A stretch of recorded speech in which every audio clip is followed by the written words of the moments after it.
지난주에 요한복음 이제 서론 1장 이렇게 우리가 공부를 했죠. 이 요한복음은 이제 특수하게 이제 영적인 부분을 이제 많이 강조를 했어요.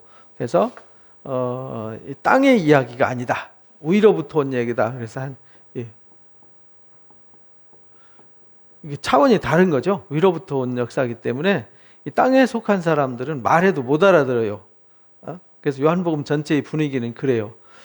위로부터 온 역사예요. 이것을 이제 우리는 좀 신령하다 이렇게 표현하잖아요. 그러니까 우리가 요한복음 4장에 신령과 진정으로 예배할지니라 옛날에 그렇게 번역했는데 요즘은 영과 진리로 예배할지니라. 그 말은 성령과 진리로 예배할지니라 이런 말이거든요. 이건 영적인 일이다 이런 말이거든요. 육신의 눈으로는 보여지지 않고 만져지지 않는다는 거죠. 그러니까 이 일을 우리가 이제 배워가는 거죠. 근데 이 일이 위로부터 오신 하나님의 아들의 일이잖아요. 아들의 일. 근데 이 아들의 일이 뭐 하는 거냐면 살리는 일을 해요. 생명을 살리는 일. 그래서 이 생명을 살리는데 어떻게 살리냐면 보고 믿음으로 살려요. 그래서 아들을 믿음으로 어디에 이르게 되냐? 생명에 이르게 돼요. 여기서 말하는 생명은 예수님의 생명, 하나님의 아들의 생명, 거기에 이르러요. 그걸 우리는 다른 말로 영생 이렇게 이제 표현했죠.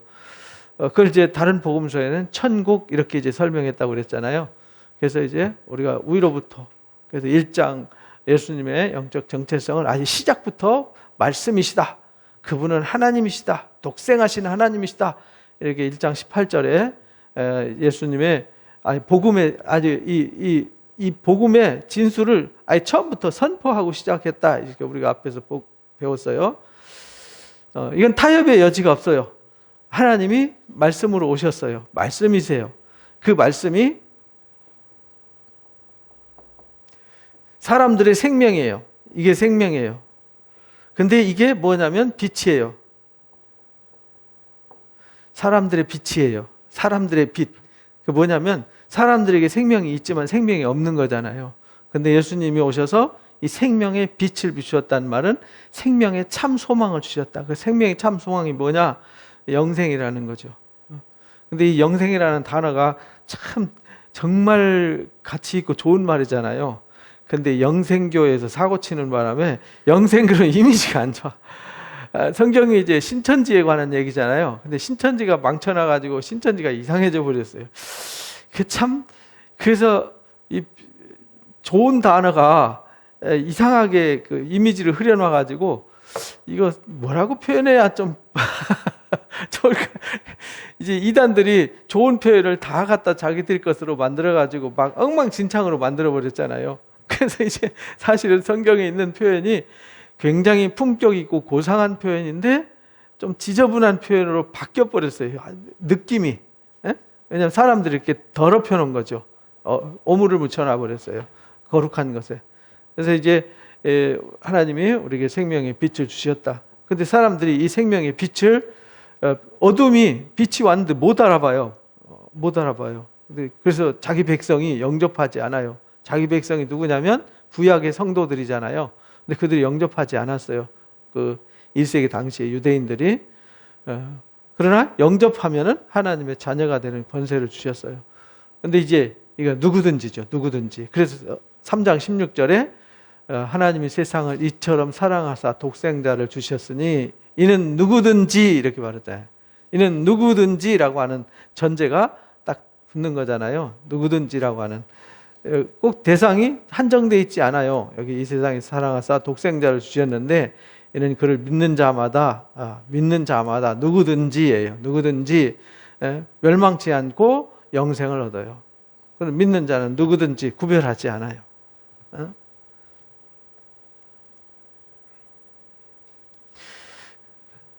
그래서 우리가 이 복음서에 이제 시초 이걸 이제 잘 알아야 돼요. 그래서 그 말씀이신 본질이 위로부터 왔어요. 위로부터 뭘로 오셨냐면 육체를 입고 오셨어요. 이 말씀이 육신으로 오셨어요. 그런데 이 성경에 육신으로 오신 것을 굉장히 이제 요한복음과 요한일서 또 계시록에 이제 굉장히 강조하는 이유는 육신으로 오신다는 이 인카네이션이라는 단어가 굉장히 중요한 이유는 예수님이 우리 죄를 대신 갚아주셔야 되잖아요.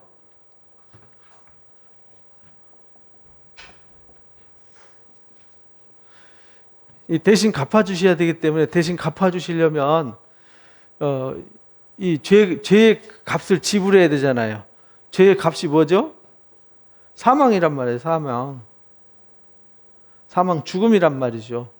그래서 우리가 죄의 값으로 모든 사람이 죽는 거잖아요. 죽어야만 되는 거죠. 모든 사람이 안 죽는 사람 없잖아요. 그래서 모든 사람이 사망에 이르는 거죠. 죄의 값으로 아담 이후에 모든 사람이. 그래서 예수님이 이 사망의 값을 갚아주신 것이 십자가잖아요. 근데 갚아주시려면 내가 빚이 1억이 있어요. 근데 제 아들한테 1억의 빚이 있어요. 그럼 제가 가서 1억을 갚아줄 수 있나요? 내 빚도 못 갚는데 남의 빚을 어떻게 갚아줘요? 못 갚아주는 거죠. 1억이 있으면 내 건을 갚아야지. 남의 거 갚아서 되겠냐고요. 예수님이 죄인으로 오셨으면, 육신을 입고 오셨는데 죄인의 몸으로 오셨으면 죄를 갚아주실 수가 없죠. 당신의 죄를 당신이 갚아야지. 그래서 죄가 없으신 분으로 오시기 위해서 이제 마태복음과 누가복음에는 동정녀 마리아를 통해서 성령으로 잉태했다. 죄가 없는 하나님의 씨가 온 거죠. 그 예표를 보여주신 것이 아브라함의 자손 이삭이잖아요. 이삭이 내년 이맘때에 아들이 있으리라. 아브라함과 사라가 태에서 아이를 생산할 수 있는 기능이 상실되었지만 믿음이 약해서 하나님을 못 믿은 것이 아니라 그것을 믿었어요. 이루어 주실 것을 믿었더니 하나님이 말씀대로 그 아들을 주셨더라. 로마서 4장 이야기죠. 믿을 수 없는 걸 믿었어요. 믿음이 약해지지 않아서. 그랬더니 아들을 주셨어요. 그것처럼 하나님이 이 땅에 죄가 없으신 하나님의 아들을 보내셨는데 요한복음에서는 그냥 이 위로부터 말씀이 육신이 되었다. 그러니까 말씀이 육신이 됐으니까 죄가 있어요, 없어요? 없는 거죠. 말씀이, 거룩한 말씀이 하나님이시니까 하나님이 육신을 입고 오셨으니까 우리와는 차원이 다른 위로부터 오신 거잖아요. 이렇게 이제 요한복음에는 마태와 누가복음과는 이렇게 다르게 설명했어요. 마가복음에는 예수님이 어떻게 오셨는지 설명 안 해요.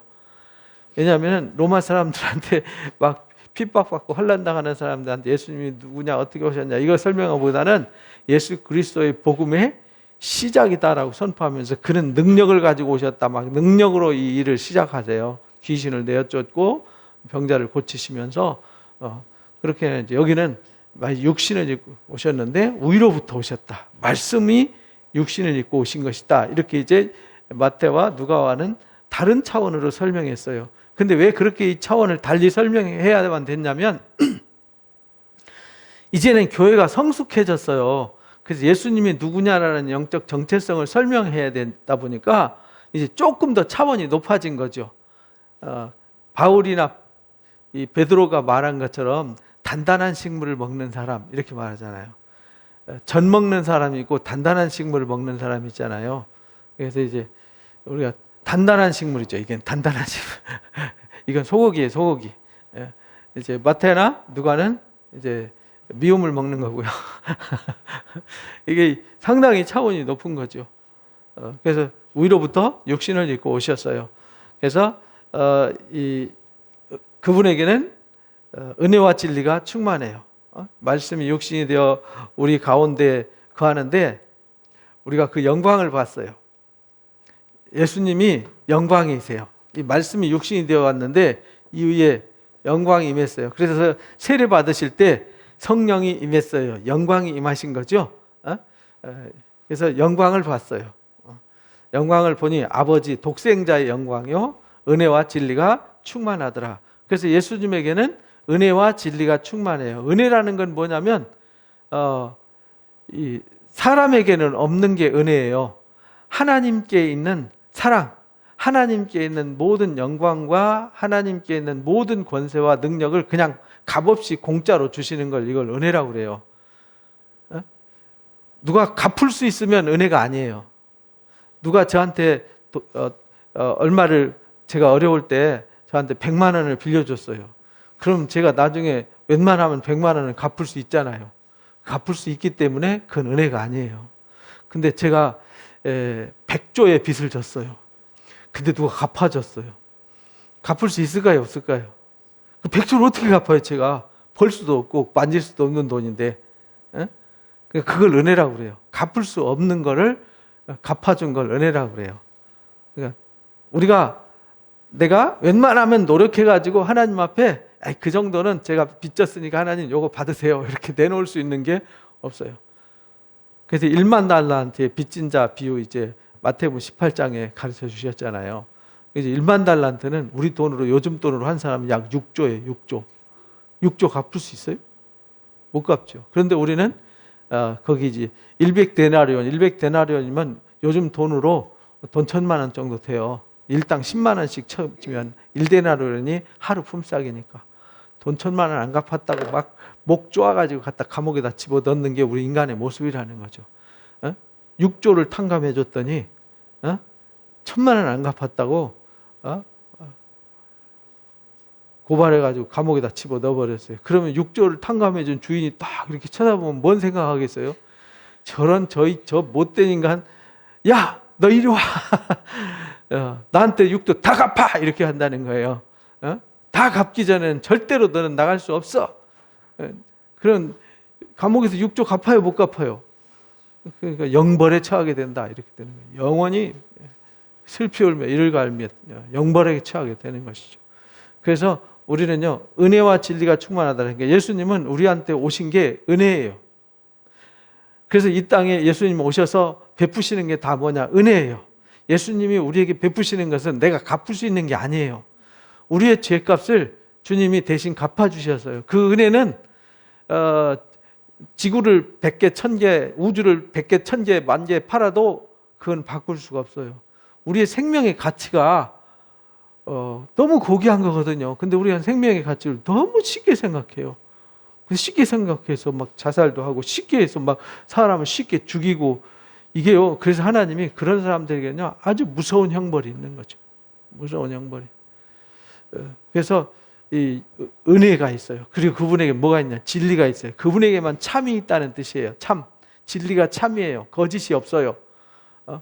참이 있다는 말은 그분에게는 온전한 사랑이 있고, 온전한 생명이 있고, 온전한 기쁨이 있어요. 온전한 영광이 있는 거죠. 그게 진리예요. 진리는 변하지 않아요. 그래서 예수님이 그래서 은혜와 진리를 가지고 왔어요. 그래서 은혜와 진리면 모든 것이에요. 거기에 뭐 더 보탤 게 없어요.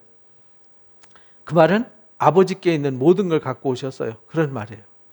은혜가 진리와 충만해요. 그래서 요한이 그에 대해서 이제 외칠 때 사람들이 도대체 내가 누구냐라고 얘기했잖아요. 네가 그리스도냐, 네가 메시아냐, 그러니까 나는 아니다라고 했잖아요. 그래서 모세가 모세한테 주신 것은 율법이잖아요. 율법. 그러니까 이제 바울은 이 율법과 은혜에 대해서 설명하잖아요. 예수님은 은혜와 진리가 충만하고 모세는 율법을 가지고 왔다. 그런데 유대인들은 가장 소중하게 여기는 선지자가 누구죠? 모세예요. 그러니까 모세 하면서 모세가 주신 말씀 하면서 그 말씀으로 막 사람들을 왜 말씀으로 안 살았냐고 말씀에 잣대 갖다 대면서 너는 나빠 했는데 안 나쁜 사람이 있을까요, 없을까요? 다 나쁘죠. 나쁘다고 말하는 그 사람도 나빠요. 의는 없나니 하나도 없어요. 그래서 바울이 그걸 가르쳐 주시기를 율법은 죄를 깨닫게 하고 죄가 되도록 죄를 드러내게 하는 일을 한다. 죄를 깨닫게 하고 죄를 드러내게 하는 게 무슨 역할? 죄 역할이다. 이런 말이에요. 그러니까 법이라는 게 그렇잖아요. 우리도 헌법이 있고 민법, 형법, 상법이 있잖아요.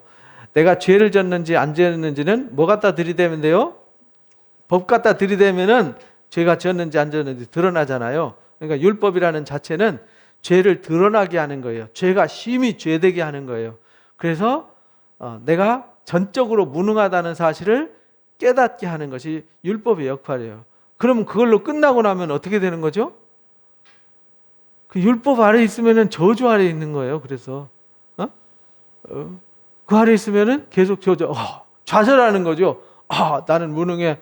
나는 죄인이야. 나는 정말 대책이 없는 인간이야. 이걸로 끝. 그러면은 율법이 주신 목적이 없어지는 거죠. 그래서 죄를 깨닫게 해서 어디로 나가게 하냐면 죄가 전혀 없으신, 죄를 해결해 주실 수 있는 은혜와 진리가 있는 곳을 가르쳐 주는 것이 율법의 역할이라는 거예요. 그래서 갈라디아서 3장에는 유치원생들, 내가 이렇게 옛날엔 가정교사가 있었어요. 전쟁하면은 이제 남의 나라 사람들 다 포로로 잡아오잖아요. 그 포로 중에서 공부 잘하고 똑똑한 사람이 많잖아요. 그런 사람을 이렇게 노예로 샀어요. 그냥 자기 집 가정교사를 삼는 거죠. 그걸 몽학선생이라고 그랬어요. 그런 거 선생이 똑똑해요. 아이는 어리지만, 근데 이 데려온 가정교사보다 이 아이가 사실 신분이 더 높잖아요. 근데 이 선생이 아직 성인이 되기까지는 누구 아래에 있어요? 이 선생님 밑에서 가르침 받아야 돼요. 부모가 그렇게 권위를 주었어요. 선생님, 이 아이가 클 때까지 책임지시오. 책임 안 지면 혼납니다. 이래가지고 맡겨줘요. 그러면은 이 아이가 선생님 말을 잘 들어야 돼요. 근데 성인이 됐어요. 그러면은 더 이상 이 선생님 밑에 있을 필요가 없고 주인 위에 있으니까 주인이 이 선생님을 다스릴 수 있죠.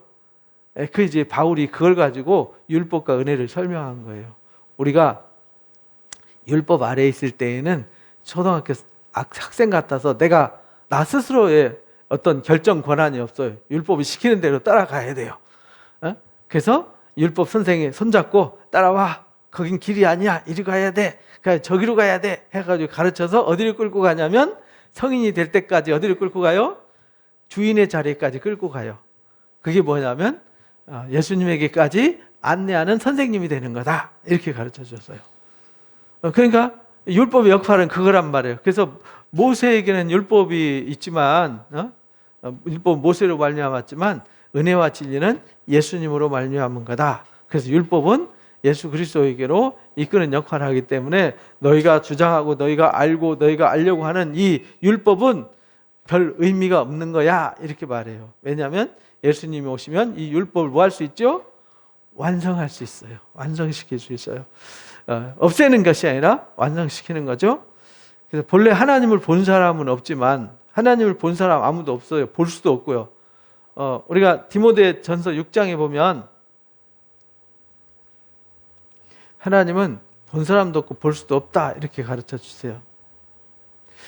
오직 그에게만 죽지 아니함이 있고 그에게가 여기 이제 기약이 이르면은 하나님이 그의 나타나심을 보이리니 하나님은 복되시고 유일하신 주권자 만왕의 왕 만주의 주가 되세요. 근데 그에게만 죽지 아니함이 있어요. 하나님께만 가까이 하지 못할 빛에 거하세요. 그래서 인간이 가까이 할 수 없어요. 어떤 사람도 뭐 하지 못해요? 보지 못했어요. 못하고가 아니라 못했어요. 아직도 하나님 본 사람 없어요. 볼 수도 없어요.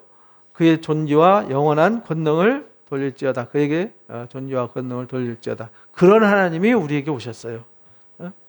그래서 우리 주 예수께서 나타나실 때 흠도 없고 책망받을 것도 없이 그 명령을 지켜야 한다. 왜? 그 영광의 빛 앞에 서려면 우리가 준비되지 않고는 설 수 없다는 뜻입니다.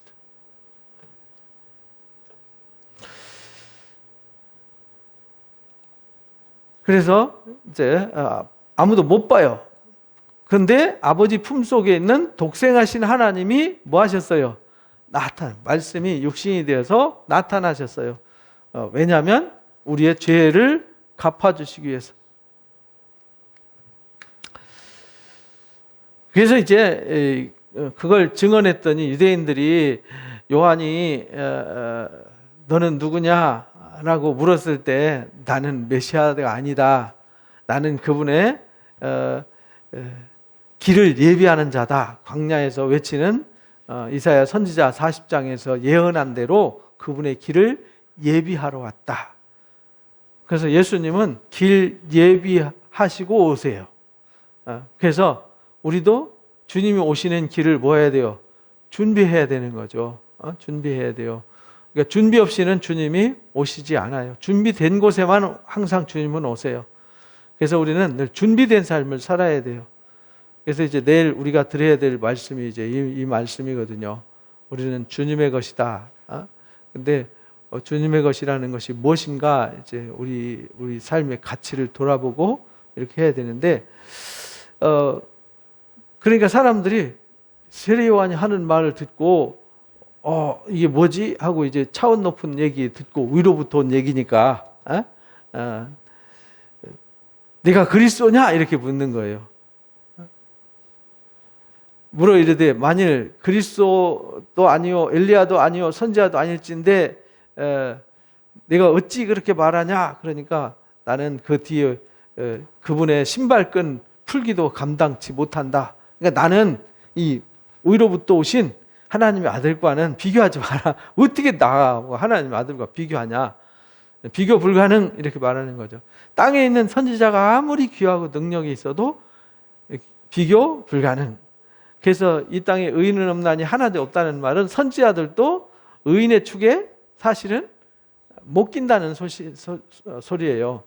그러니까 아브라함이 아무리 위대해도 하나님이 벗이라고까지 칭했어도 그도 의인은 아니에요. 하나님이 그냥 믿으니까 의롭다라고 인정해 준 것이지 의롭지는 않아요. 스스로 의롭지는 않아요. 그래서 우리가 성경을 공부할 때 인물 성경 공부하는 건 좀 위험해요. 근데 한국 교회에 인물 성경 공부 바람이 불었어요. 그래가지고 누구 아브라함을 닮아야 된다, 이삭을 닮아야 된다, 요셉을 닮아야 된다, 다니엘을 닮아야 된다. 그들을 닮으면 안 돼요. 누굴 닮아야 되죠? 하나님과 예수 그리스도를 닮아가야 되는 거죠. 왜냐하면 그들도 약점이 있거든요. 그들을 닮고 그들을 숭배하면 안 되는 거예요. 그 계시록 우리가 배웠잖아요. 예수님이 보여주시는 계시를 사도 요한한테 천사가 가르쳐 주니까 요한이 그 앞에 엎드려 절하니까 나한테 절하지 마. 나도 너희 종들과 똑같은 종이야. 경배는 누구한테만 하라? 하나님께만 해라. 이렇게 천사까지도 그렇게 말하는데 이 땅에서 우러름받고 존경받고 숭배받을 대상은 없어요. 그래서 뭐 교황이 되었던 베드로가 되었던 누구든지 바울이 되었던 숭배의 대상은 아니에요. 우리가 본받고 따라가야 될 분은 예수 그리스도예요. 그들의 믿음이 참 대단하지만 그 믿음도 누가 주신 거예요? 하나님의 은혜로 주셔서 하나님의 은혜로 이룬 역사지 그 사람의 믿음과 그 사람의 노력으로 그 사람의 의지와 힘으로 이룬 것이 아니라는 겁니다. 근데 사람들이 그걸 헷갈려 하는 거죠. 그래서 항상 우리는 뭘 잘 해야 되냐면 하나님의 은혜가 임하도록 하는 일만 잘하면 돼요. 그러면 일은 누가 하세요? 하나님이 하세요. 은혜가 임하면 하나님이 내가 볼 수 없는 것을 보게 하세요. 들을 수 없는 것을 듣게 하세요. 알 수 없는 것을 알게 하세요. 할 수 없는 것을 하게 하세요. 갈 수 없는 곳을 가게 하세요. 이게 하나님의 은혜라고 하는 힘이에요. 그래서 순교까지 할 수 있는 거지 우리 인간은 순교 못해요. 죽음이 얼마나 무서운데요. 죽음 앞에 우리 안 서보셨죠? 죽음 정말 무섭잖아요. 두렵잖아요. 아무나 설 수 있는 게 아닙니다. 그런데 당당하게 우리 계시록에 나오는 그 서머나 교회 거기 이제 요한의 제자인 폴리갑이라는 사람이 화형을 당해서 죽잖아요. 스스로 화형을 선택했어요. 금방 죽을 수 있는 방법이 있는데 나는 그렇게 죽고 싶지 않다. 주님이 나를 위해서 그렇게 아픔과 고통을 짊어지셨고 86년 동안 나를 한 번도 서운하게 하시거나 외면하신 적 없고 나를 배신한 적 없는데 내가 어떻게 주님을 배신하겠냐. 나도 그 주님의 고난에 같이 동참하고 싶다 해서 화형을 당해서 죽었어요. 그거 보통 사람 같으면 하겠어요? 생각만 해도 소름이 돋잖아요. 그죠? 근데 그런 힘이 베드로가 나는 주님이 지신 십자가를 똑바로 지기 너무 죄송스럽고 부끄럽다. 그러니까 나를 어떻게 매달아 달라? 거꾸로 매달아 달라. 이렇게 성경에는 안 나와요. 전승에 그렇게 이제 전해오고 있어요. 그러니까 믿음이 그냥 주어지는 것이 하나님의 은혜로 주어지는 것이다.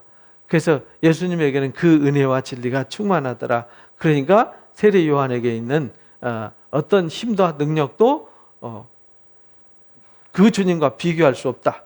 그래서 예수님이 이제 세례 요한을 자랑하면서 그랬잖아요. 너희가 광야에 뭐하러 갔냐? 너희가 임금을 바라고 갔냐? 화려한 옷을 입은 임금? 그 궁전에 가봐라. 광야에서 갈대부로 보러 왔나요? 그들이 바란 것이 무엇이었냐? 하면서 이 여자가 낳은 자 중에 누가 제일 커요? 세례요한이 제일 크다. 세례요한보다 큰 사람도 없다. 근데 이 세상에 세례요한보다 큰 사람은 아무도 없는데 천국에서는 그가 제일 작다. 이렇게 말해요. 그러니까 이 세상에서 인간은요, 아무리 강하고 뛰어나도 천국에서는 가장 작아요. 그만큼 우리가 인간이 약하다라는 존재를 이제 일깨워 주신 거죠. 그래서 우리는 주님의 신발끈 풀기도, 세례 요한이 신발끈 풀기도 감당치 못하면 우리는 신발끈 갖다 드리는 것조차도 못할 인간이죠. 연약한 존재죠.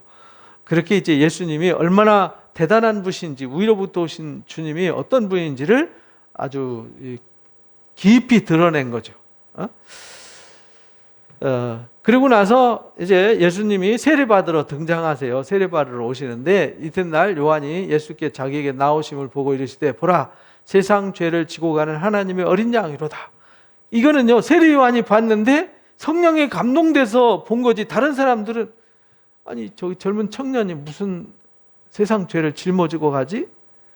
왜냐하면 당시 예수님은요 이때 30살이라고 이제 표현이 돼 있잖아요. 누가복음에는 예수님이 사역을 하실 때 30세쯤 되었더라. 그래서 항상 성경에 이제 하나님의 제사장 역할은 몇 살부터 하죠?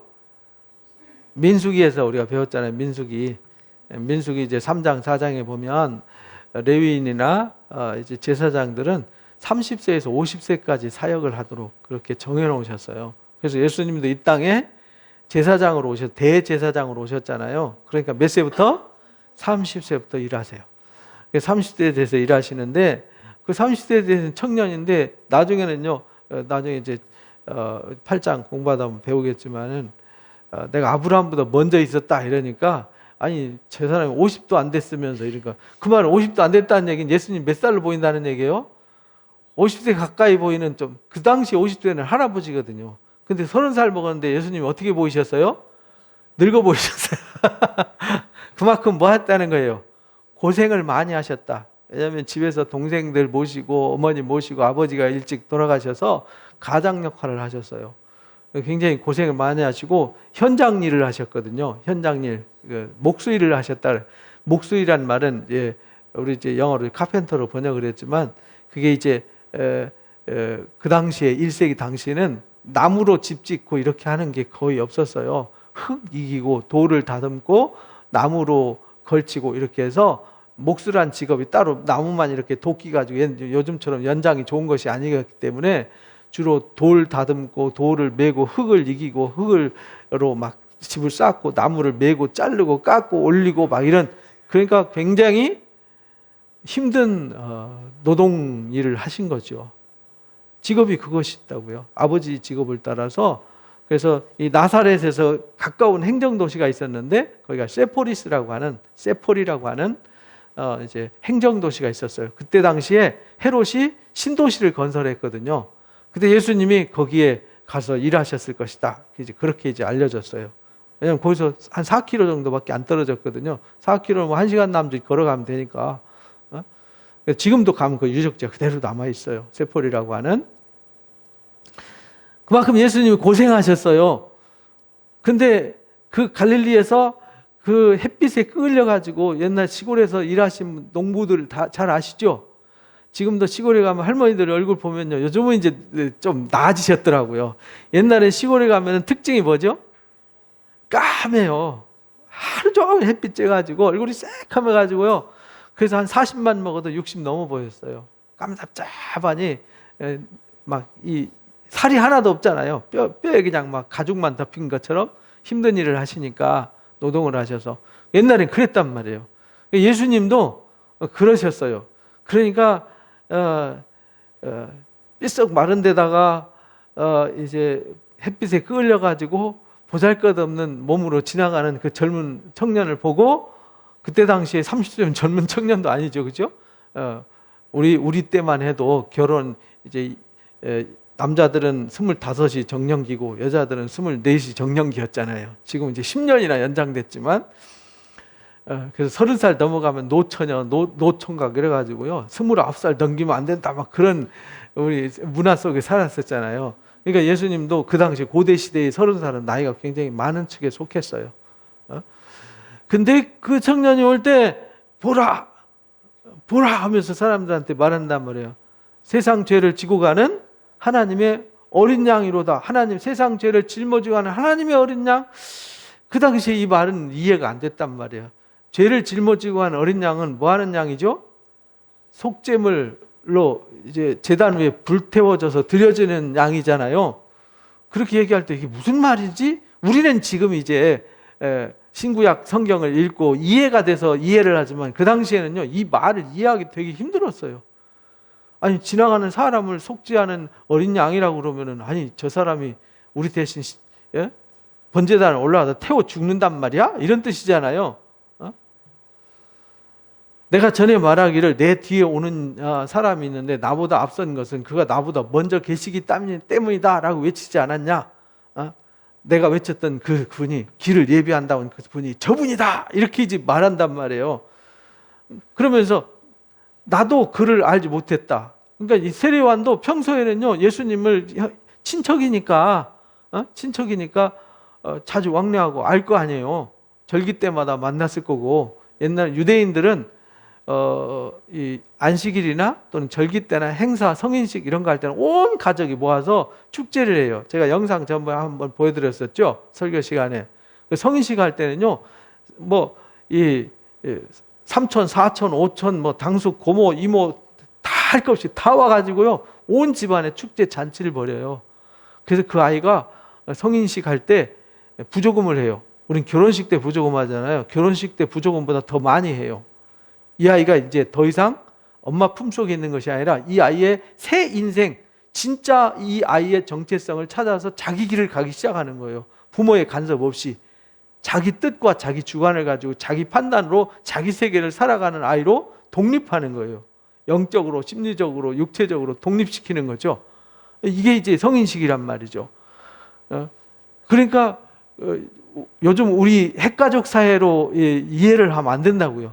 1세기 당시에 가족이라는 것은 굉장히 중요했어요. 우리도 그랬죠. 우리도 불과 20, 30년 전만 해도 뭐 고모, 사촌, 팔촌, 당숙 뭐 무슨 집안에 행사 있어도 다 갔잖아요. 그죠?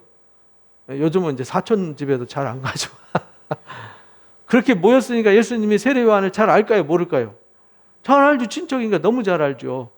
근데 같이 커서 그냥 동생이잖아요. 6개월 동생. 6개월 동생. 같은 또래 동생이니까 그때 당시에는 이게 촌수 이거 되게 굉장히 많이 따졌단 말이에요. 우리 조선사회처럼. 동생으로 알고 있었는데, 그 평소에 보던 동생이 아니라 하나님의 어린 양으로 보인 거죠. 그리고 나도 알지 못했는데, 내가 와서 물로 세례를 베푸는 것은 그를 이스라엘에 나타나려고 한 거였다라고 고백을 해요. 요한이 증언하이르되 내가 봄에 성령이 비둘기같이 하늘에서부터 내려와서 그 위에 머물렀더라. 나도 그를 알지 못했는데 나를 보내어 물로 세례를 베풀라 하신 그분 누구죠? 하나님이 그이가 나에게 말씀하시되, 하나님이 말씀하시되 성령이 내려서 누구 위에 머무는 것을 보거든 그가 곧 성령으로 세례를 베푸는 이인 줄을 알라 하셨기에 내가 안 거지. 내가 그거 어떻게 하냐 이 말이에요. 그러니까 하나님의 일은, 위로부터 주어지는 하나님의 일은 사람이 연구해서 공부해서 노력해서 아는 게 아니라 위로부터 알게 해주셔야만 안다라는 겁니다. 그래서 이 바울이 계속 가르치고 베드로 요한이 계속 가르치는 게 뭐냐면 하나님이 알게 해주시는 하나님의 은혜. 그래서 우리가 신령한 지혜와 총명으로 채워야 성령이 우리 가운데 임해서 성령이 예수님이 말씀하신 것을 알게 하고 깨닫게 하는 거다. 이렇게 가르쳐 주신 거예요. 그래서 우리가 와서 이렇게 말씀을 듣는 거고요. 우리가 예배하고 기도하는 거지. 그냥 성경 좀 몇 페이지 읽어가지고 하나님 알 것 같으면은 뭐하러 선지자들 보내가지고 애타게 피 흘리면서 애타게 일을 하시겠어요, 그렇죠? 그래서 그렇게 했기 때문에 내가 알았다. 내가 보고 그가 하나님의 아들이심을 뭐 했다고요? 증언했노라. 그러니까 이건 알게 하신 거예요. 위로부터 나타내신 이 일은. 그래서 우리도요, 말씀을 들을 때 어느 날 눈이 떠져요. 이분이 나의 주님이시구나. 나의 하나님이시구나. 그래서 내가 영접하는 거잖아요. 내 뭘로? 주인으로. 그래서 영접하면 나의 죄값을 뭐 하세요? 대신 갚아주셔서 나는 죄가 없는 죄인이 아니라 의인이 되어지고 하나님의 아들이 되어지는 거구나. 영접하는 자, 곧 그 이름을 믿는 자들에게는 하나님의 자녀가 되는 권세를 주신다는 말이 그 말이구나 라는 사실이 깨달아지는 거예요. 그래서 내가 그렇게 되었을 때 하나님의 이마에 뭘 받는 거예요? 인침을 받는 거예요. 그래서 하나님의 것. 그래서 내일 말씀 주제가 나는 하나님의 것이에요. 나는 하나님의 것. 나는 주님의 것. 이튿날 요한이 자기 제자 중 두 사람이 함께했더라. 이렇게 하면서 이제 전하니 예수님이 누군지 오셨어요. 오신 주님이 누군지를 이제 앞에서 요한이 1절부터 34절까지 세례 요한이 위로부터 오신 하나님의 아들이 누군지 증언을 한 거예요. 이 증언을 우리가 잘 알아야 되는 거죠. 이거는 위로부터 계시를 받은 요한이 증거한 거예요. 그분은 말씀이시다. 말씀이 곧 하나님이셨다. 그분에겐 빛이 있었다. 생명의 빛인데 이 빛이 이 어둠의 세상에 왔다. 근데 사람들이 영접지 않았다. 영접하면 하나님의 자녀가 되는 권세를 주셨다. 이분이 혈통으로나 육정으로 오신 게 아니라 곧 죄의 혈통으로 오신 것이 아니라 위로부터 말씀이 육신이 되어서 온 거다. 그분에게는 은혜와 진리가 충만하더라 라는 것을 증명을 한 거예요. 그리고 그 사실을 보라 하나님의 어린 양이로다. 그래서 나도 몰랐는데 위로부터 성령이 임하는 것을 보거든 그가 그인 줄 알라 했기 때문에 나도 안 거지. 내가 평소에 알던 사촌 동생이 아니라 어느 날 보니까 사촌 동생이 아니라 위로부터 온 신발끈도 내가 감당치 못할 하나님의 아들이셨더라. 그 생각해보세요. 사촌 동생이었는데 어느 날 갑자기 자기 신발끈도 풀기에 감당치 못할 위대한 하나님의 아들로 등장했던 그 상황을 우리가 어떻게 이해를 하겠냐 이 말이에요. 그래서 이 사실을 우리가 깨달아야 한다. 그래서 우리가 그 위대한 주님을 만나는 건데 주님 만나는 걸 너무 쉽게 생각하는 거죠. 우리 주님을 너무 쉽게 생각하는 거죠. 막 요한처럼 그 영광과 위엄을 우리가 느낄 수 있어야 되거든요. 그래야 경외심이 생기는 거잖아요. 경외심이 생겨야 하나님을 뭐 할 수 있냐면 경외하는 자가 되어지고 경배하는 자가 되는 거예요. 근데 나한테 그냥 믿어도 되고 교회 가서 그저 그렇고 이러면은요 은혜가 임하는 게 아니죠, 그죠? 은혜를 받았단 말은 내가 도저히 갚을 수 없고 내가 도저히 감당할 수 없는 어떤 큰 것을 내가 덧입는 거죠. 채워지는 것이죠. 그것을 깨닫고 나면 내가 받은 은혜가 크니까 세상의 하찮은 문제가 어떻게 돼요? 문제가 안 되는 거예요. 내게 은혜가 없을 때는요, 먼지만한 것이 마치 큰 산과 같이 느껴졌어요. 근데 은혜가 임하면 큰 산과 같은 문제가 뭐같이 여겨져요? 먼지같이 돼버려요. 그래서 은혜가 임하면요, 우리 상황이 바뀌는 거예요. 근데 문제는 그대로 있거든요. 똑같이 있어요.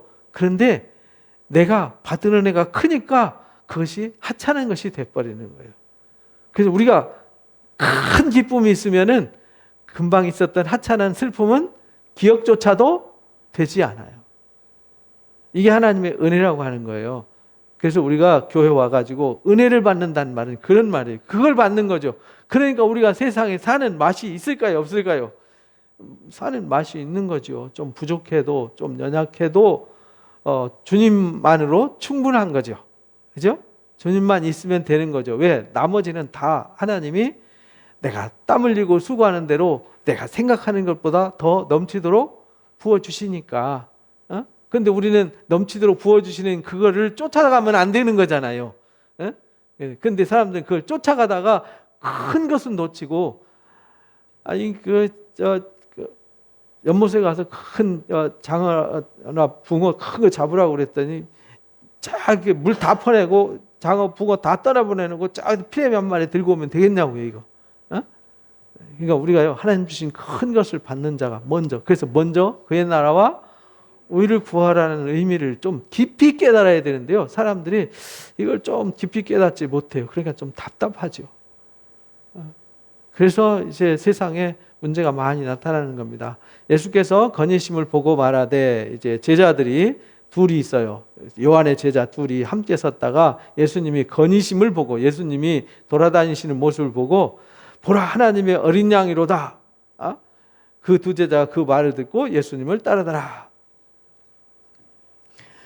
요한이 제자들과 이렇게 두 제자 다니다가 제자들한테, 야, 제자들아, 봐라, 저 하나님의 어린 양이다, 이렇게 소개를 했어요. 그럼 이 제자가 어디로 갈까요?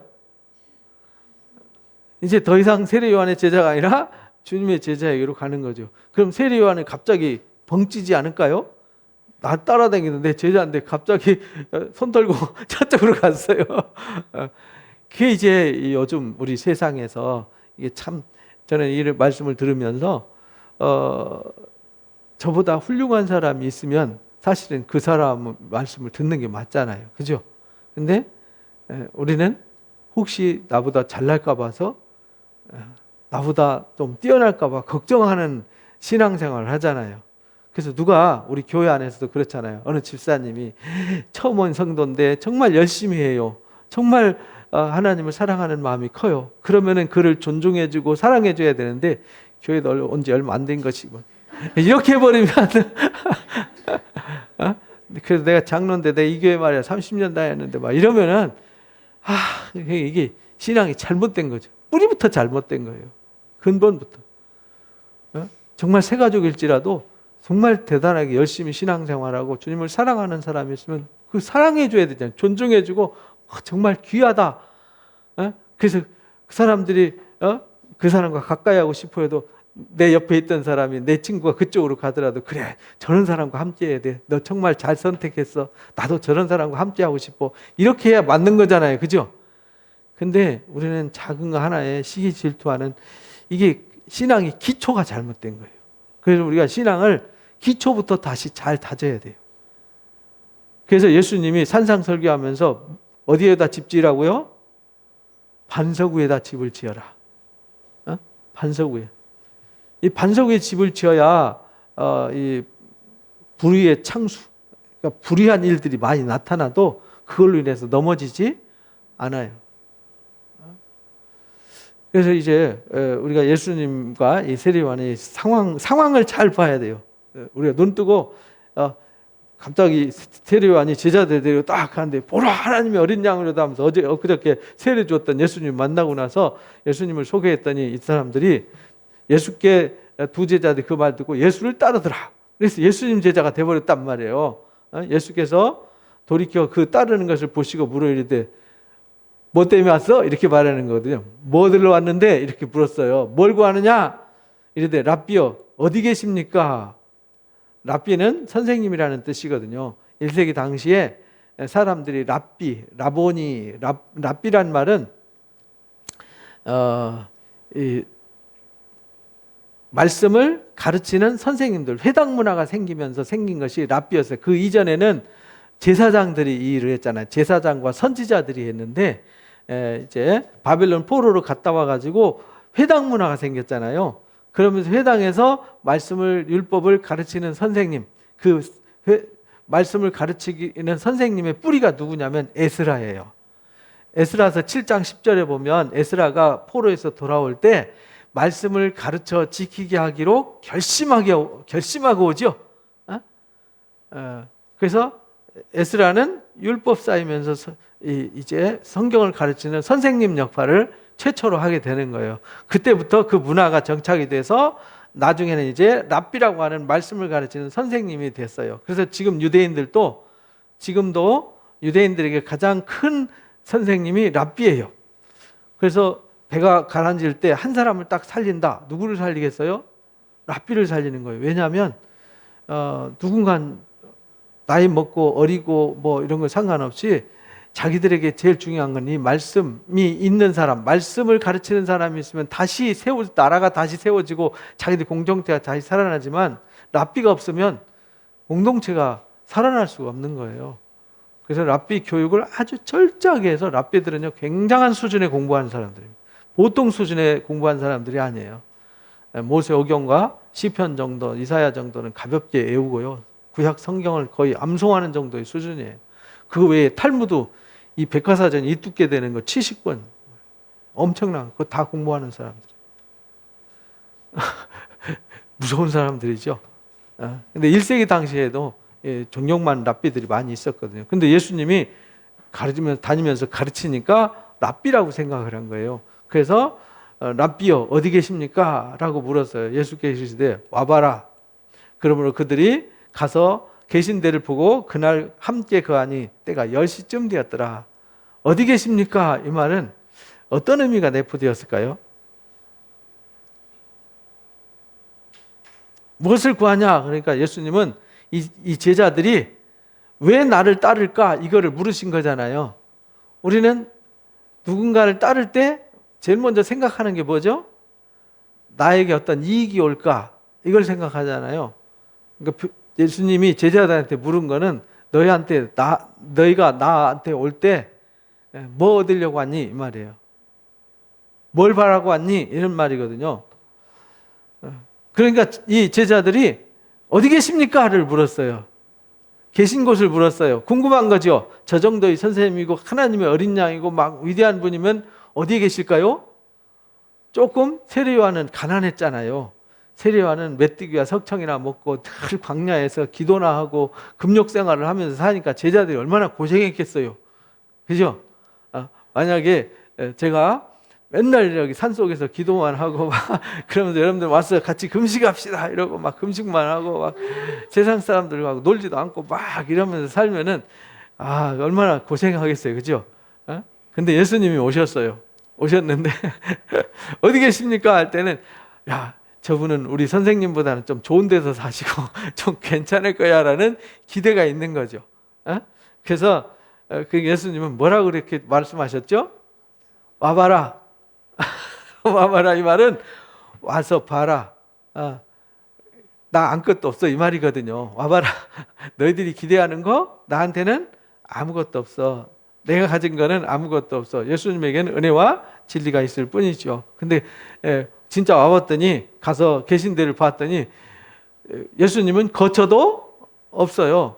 예수님이 주로 활동을 어디서 시작하셨냐면 나사렛과 갈릴리 지방 가나에 가버나움에서 시작하셨단 말이에요. 사역을. 예수님이 사역하는데 가보니 뭐 마땅치 않죠. 그렇죠? 떠돌이 생활 하시잖아요. 떠돌이 생활. 이제 세례요한 따라다닐 때도 맨 광야니 어디니 막 헤매고 돌아다녔는데 여기도 이제 가보니 광야는 아니었어요. 그죠? 근데 광야는 아니었지만 계신 데를 보고 함께 거하니 때가 10시쯤 되었더라. 10시쯤 되었어요. 함께 갔는데 10시쯤 되었어요. 요한의 말을 듣고 예수님을 따르던 두 사람 중에 하나는 시몬 베드로의 형제 안드레였더라. 그러니까 안드레가 원래는 누구 제자였어요? 세례요한의 제자였더라 이렇게 말하죠. 그가 먼저 자기 형제 시몬을 찾아가 말하되 우리가 메시아를 만났다. 번역하면 그리스도라고 하더라. 근데 여기서 내가 메시아를 만났다 할 때는요. 그냥 메시아 만난 게 아니에요. 예수님이 거하는 곳 가봤어요. 근데 예수님이 거하는 곳 가만히 여기 계신 걸 본 게 아니잖아요. 여기에 기록한 거, 성경이 기록한 건 다 기록한 게 아니라 그랬잖아요. 우리가 이제 끝절에 보면 이렇게 말해요.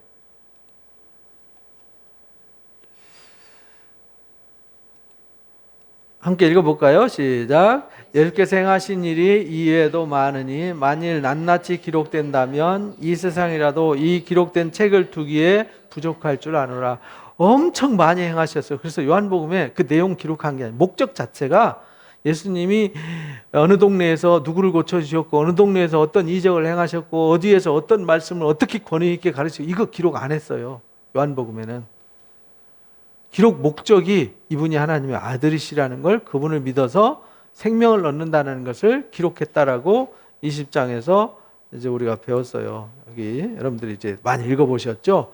이 책에 기록되지 아니한 다른 표적도 뭐 하셨어요?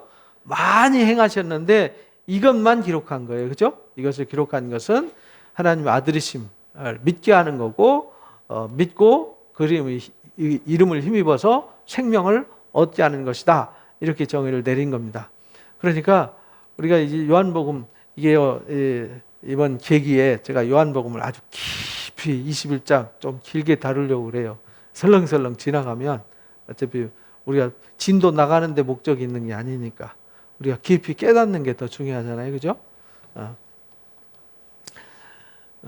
그래서 두 사람이 이제 10시쯤 됐는데 요한의 말을 듣고 따르는 사람 중 하나는 시몬 베드로였더라. 그래서 시몬 베드로한테 가서 내가 랍비를, 메시아를 만났다라고 해가지고 전도를 한 거예요. 그죠? 근데 가서 세례 요한과 다닐 때와 예수님을 만났을 때는 말하는 거나 하는 일이 뭐였어요? 달랐어요. 세례 요한은 금식하면서 금욕하면서 회개하고 금욕 생활을 하는 거였단 말이에요. 오실 주님을 뭐 하기 위해서? 준비하기 위해서. 왜냐하면 오실 주님을 준비하려면은 마음이 어떻게 돼야 되죠? 청결해야 되거든요. 마음이 청결하고 준비돼야 돼요. 그래야 주님을 받아들일 수 있어요. 근데 그렇게 준비된 안드레가 주님을 뵙고 주님이 하는 일과 주님의 가르침을 듣고 메시아를 만났다라고 확신을 가진 거예요. 그래서 형님이죠. 형님을 데리고 왔어요.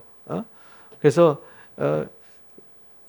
메시아를 만났다고 번역하면 그리스도라 데리고 가서 예수께 오니 예수께서 보시고 이르시되 내가 요한의 아들 시몬이냐? 그러니까 예, 그렇습니다. 그러니까 장차 뭐가 되리라?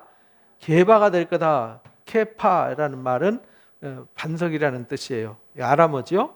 아람어고 베드로는 무슨 뜻이냐면 페트로스라고 하는 헬라 언어예요. 페트로스. 우리 제가 페이스북에 페트라 돌 바위 에돔 땅 그거 올린 거 보셨죠? 그게 이제 거기가 페트라예요. 페트라라는 말은 페트로스는 단수고요. 페트라는 복수의 바위들이라는 뜻이죠. 그래서 이제 예수님이 너는 게바라 하리라, 케파라 하리라, 너는 베드로다 이렇게 말씀하셨어요. 그 말은 네가 앞으로 뭐가 될 거다? 반석이 될 거다 이렇게 말하셨어요. 그래서 이름을 뭘로 바꿔줬어요? 베드로라고 이름을 명칭을 바꿔주셨어요. 그래서 베드로가 이제 신앙 고백을 통해서 신앙의 어떤 새로운 출발을 알리는 역할을 해요. 그리고 이방 선교의 길을 여는 역할을 아주 중요한 사역을 하게 되죠. 귀하게 쓰임 받았어요. 그래서 예수님이 만나자마자 이에게 이렇게 말씀하셨는데 이거는요 앞뒤 전후 상황을 다 생략하고 그냥 베드로를 지명하여 부르시고 이제 너는 베드로라 할 거다 이렇게 말한 거예요. 근데 이거를 마태복음이나 마가복음, 누가복음은 좀 더 상세히 기록했죠. 빌립보 가이사랴에서 이제 사람들이 거기 굉장히 화려해요. 거기는 진짜 지금은 이렇게 많이 훼손이 됐지만 옛날에는 화려한 궁전이 있었고요. 굉장히 발달된 도시였어요. 거기를 빌립이라는 왕이 가이사 황제를 위해서 도시를 건설할 정도로 굉장히 새도 지적이면서 주변 환경도 너무 환상적이에요. 그리고 거기가 수원지예요. 헐몬산 밑자락에서 물이 갑자기 솟구쳐 올라와가지고 요단 강물을 이루어요. 우리는 계곡에서 이렇게 물이 흘러나와서 강이 되잖아요. 그게 아니라 그냥 거기서 샘이 솟아 올라와가지고 바로 강이 돼요. 바로 강이 된다. 그러니까 물이 엄청 많이 흘러나오는 거죠. 근데 그 바위 위에 신전이 있어요. 신전들이 있어요. 판신, 만신전이 있고요. 거기에 이제 이 판이라고 하는 신, 염소 모양의, 상체는 염소고요, 하체는 말 모양으로 있고 이렇게 되어 있는 그 신 모양이 있잖아요. 거기 다양한 제우스 신전이 있고요, 주피터 신전, 그 황제를 숭배하는 황제 신전도 있고요. 신전들이 쫙 있고 거기에 화려한 사람들이 쫙 빛난 옷 입고 돌아다녀요. 근데 예수님은 키도 조만한 데다가 까무잡잡한 데다가 거기다가 초라한 옷 입고 거기에 나타났어요. 여러분들 생각해 보세요. 시골에 막 초라하게 다니던 시골 농부 같은 아저씨가 화려한 서울에 왔어요. 서울에 오면은 차원이 뭐가 다르죠? 얼굴이 반짝반짝하고 하얗게 빛나고 머리도 예쁘고 옷도 세련되고 그러잖아요. 근데 시골 딱 오면 촌사람 딱 표시가 나잖아요. 거기에서 딱 사람들이 나를 누구라고 그러느냐 이렇게 물어보잖아요. 그러니까 사람들이 더러는 엘리야라 그러고 에레미야라 그러고 선지자 중에 한 사람이라고 그럽니다. 그러니까 베드로야, 제자들 이렇게 그러니까 야 너희는 나를 누구라고 그러냐 이렇게 물을 때 베드로가 그렇게 고백을 해요. 주님은 그리스도시요 살아계신 하나님의 아들이십니다. 이때 예수님이 축복하세요.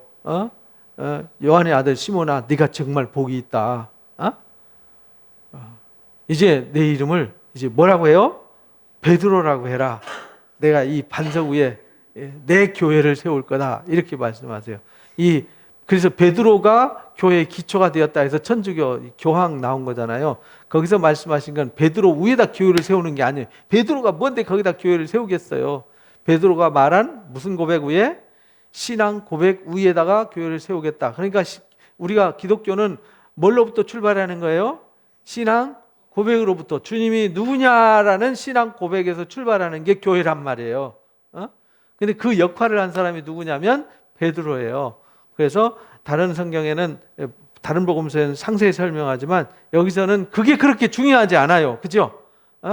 그 뒤에 이제 나오는 말씀을 통해서 이걸 가르친단 말이에요. 그래서 여기 요한복음에서 중요하게 여기는 부분과 마태가 중요하게 여기는 부분과 누가가 중요하게 여기는 것이 다 같은 주님이지만 이제 차원을 이제 높여서 위로부터 오신 하나님의 아들을 전하기 때문에 이렇게 말해요. 그래서 제자가 생겼어요. 그래서 예수님이 오셔가지고 사역을 하시면서 불러 모으신 것이 누구냐면 제자 세우는 일이에요. 그래서 예수님이 이 땅에 오셔서 마지막 십자가 지시고 가시면서 이 땅에 남겨놓고 가신 열매가 뭐죠? 12제자란 말이에요. 12제자. 제자. 그래서 교회가 사람을 많이 모으는 것도 중요하지만 누가 더 중요해요? 올바른 제자들을 세우는 게 더 중요해요. 왜냐하면 제자를 잘 세우면 그 제자가 사역을 하거든요. 근데 한국 교회가 지금 이제 시련을 겪는 이유가 왜 그러냐면 제자를 안 세웠어요. 그리고 신학교 가서 누가 공부했다 그러면 똑똑하다 그러면 이력서 받아가지고 쓴단 말이에요. 누군지도 잘 모르잖아요. 쓰다가 마음에 안 들면 확 바꿔버려요. 조금 잘한다 그러면 서로 뭐 이렇게 프리미엄 줘가지고 데려가요. 좀 유치하지 않습니까? 교회가 그렇게 남이 키워놓은 사람을 쓸 게 아니라 어떻게 해야 돼요? 자기 교회에서 키워서 자기 제자를 키워서 교회를 그렇게 세웠어야죠. 원래 한국 교회가 그렇게 세워졌어요. 우리 교회가 그렇게 세워졌어요. 그런데 어느 날 갑자기 변질이 됐어요. 그래서 요즘은 교회 사역자 청빙합니다라고 그러면요, 막 이력서가 막 수백 통, 막 수천 통이 와요. 신학 공부하고 누군지도 모르는 사람이. 그러면 알 수 있는 건 이력서죠. 스펙, 무슨 뭐 대기업 공채하는 것도 아니고.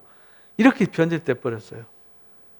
제자가 세워지는 게 아니라 누구 제자인지도 몰라요. 그 사람이 제자인지도 잘 모르는 사람을 데려다 쓰니까 교회가 막 쪼개지기도 하고 막 교회가 혼란을 겪고 이렇게 되지 않습니까? 그러니까 교회는 뭐 하는 곳이 돼야 된다고요?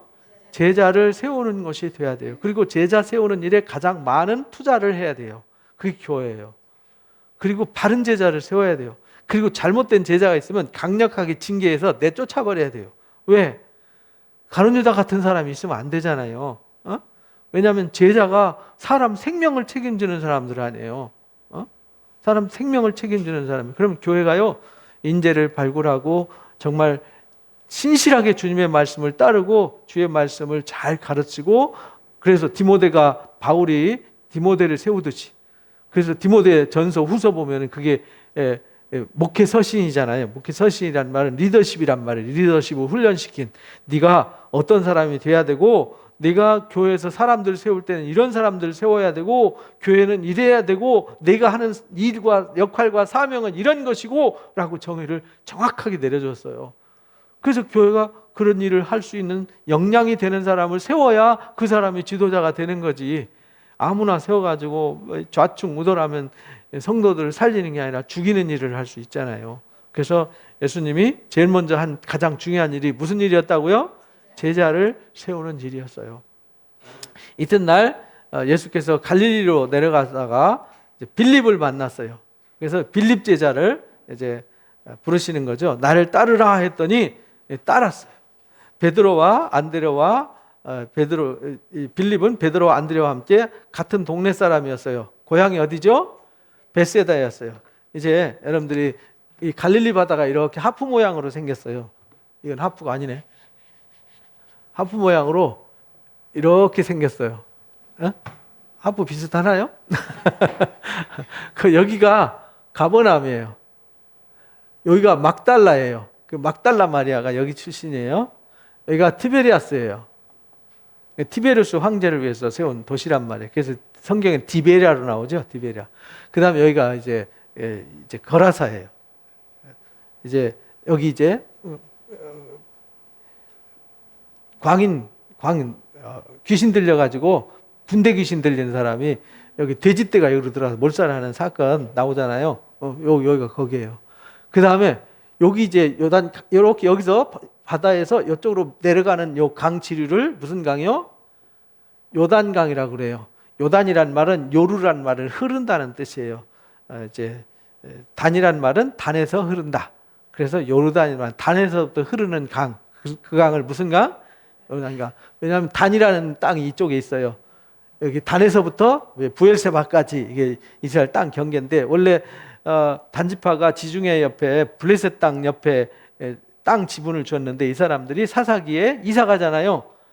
사사기 17장, 18장, 19장에 나오는 얘기죠. 이사 가서 여기서 이제 라이스라는 동네에 가서 정착을 해서 단지파 사람들이 사는 동네에서 단이라고 그래요. 원래 지명은 라이스예요. 근데 여기서부터, 여기가 수원지예요. 여기서 물이 흘러요. 물이 흘러서 이렇게 들어오는 것을 여기를 상요단강, 여기는 하요단강 이렇게 불러요. 근데 강이 국경이에요. 국경. 이쪽은 누가 다스리냐면 헤롯 안디바가 다스려요. 그리고 요 강을 기준으로 이쪽은 헤롯 빌립이 다스려요. 왕이 다른 거예요. 그래서 신약 성경에 가장 많이 등장하는 헤롯 왕이 여러 명이잖아요. 헤롯 왕이 여러 명 나오는데 여기 이 갈릴리 이쪽 서쪽 지방 다스리는 왕이 헤롯 안디바예요. 헤롯 안디바. 그러니까 우리 성경에 나오는 헤롯 그러면, 복음서에 나오는 헤롯 그러면 그냥 안디바 그러면 돼요.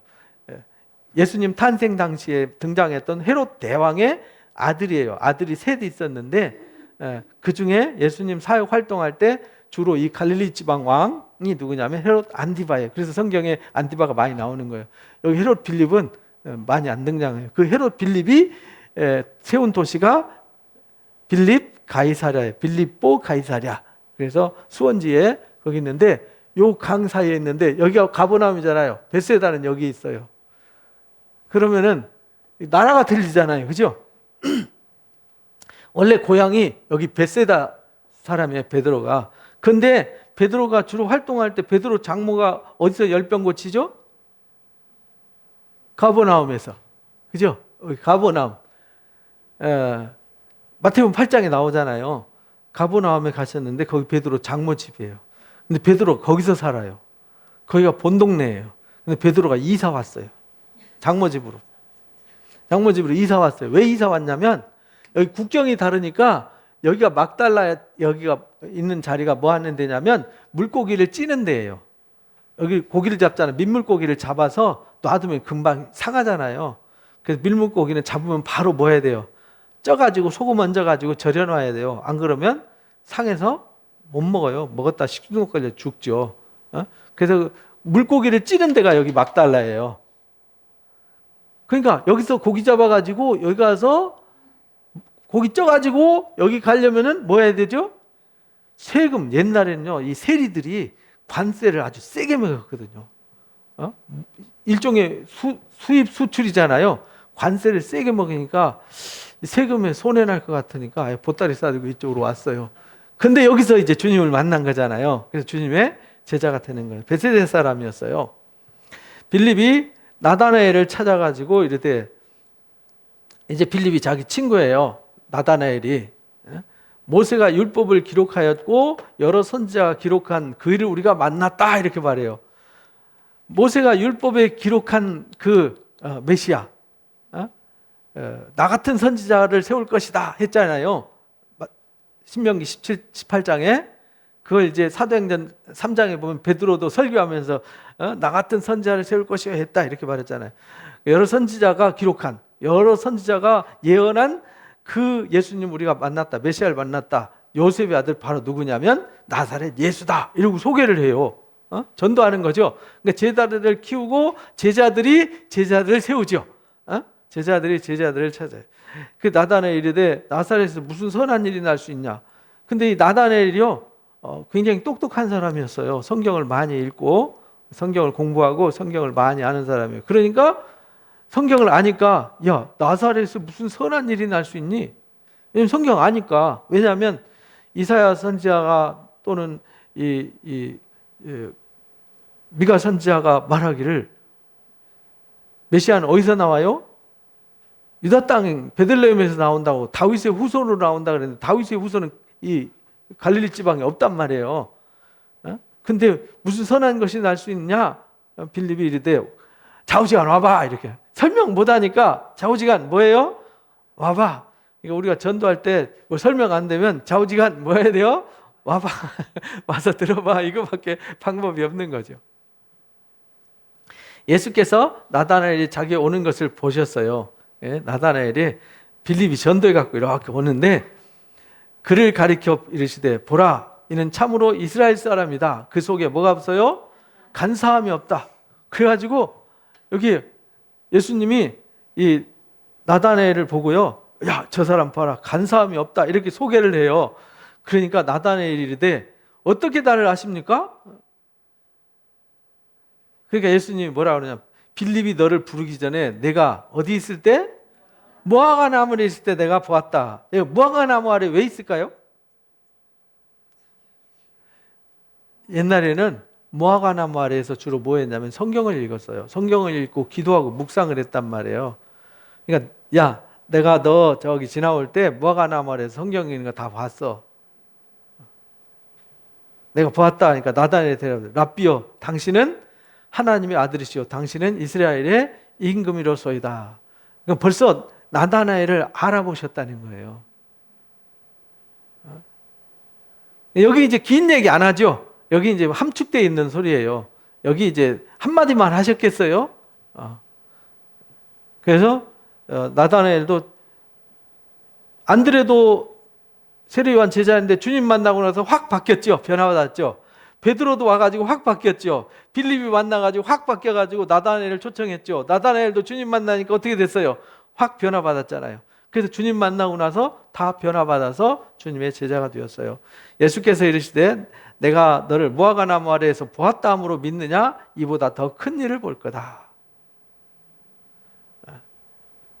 진실로 진실로 너에게 이른다. 하늘이 열리고 하나님의 사자들이 인자 위에 오르락 내리락 하는 것도 볼 거다. 이게 예수님 머리 위에 하늘의 사자들이 오르락 내리락 하는 것까지 볼 거다. 이렇게까지 말을 해요. 사실은 그런 거 눈으로, 육신의 눈으로 보이는 게 아니잖아요. 그래서 예수님이 내가 누군지 너희가 앞으로 더 큰 일도 보게 될 거다라는 것을 말씀하세요. 그래서 3년 반 동안 제자를 데리고 다니시면서 권위 있게 말씀을 가르치시고 하시는 일을 통해서 스스로 메시아임을 증명하셨어요. 그래서 이제 2장부터 예수님이 메시아임을 증명하는 사건들과 상황이 등장하게 되는 것입니다. 그러니까 오늘 우리 요한복음 1장 오늘 이제 깊이 다뤘어요. 그래서 여러분들이 잘 이해를 하시고요.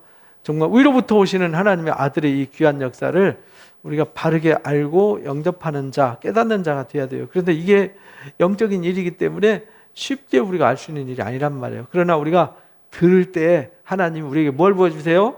성령을 부어주셔서 알 수 없는 것을 알게 하고 깨달을 수 없는 것을 깨닫게 해요. 그 영적인 깊이가 깨달아지는 순간 우리는 차원이 한 그레이드 올라가는 거죠. 그래서 우리는 육신에 속한 사람이 아니니까 육신대로 살지 않고 육신대로 사는 사람들과 그레이드가 다른 삶을 사는 건데, 요즘 보면 그레이드가 다르게 사는 사람들이 그렇게 많지 않아요. 왜 그럴까요? 영적인 깊이를 깨닫지 못해서 그렇다. 그러니까 우리 요한복음을 통해서 저와 여러분들은 영적인 깊이를 더해 가시기를 주님의 이름으로 축복합니다.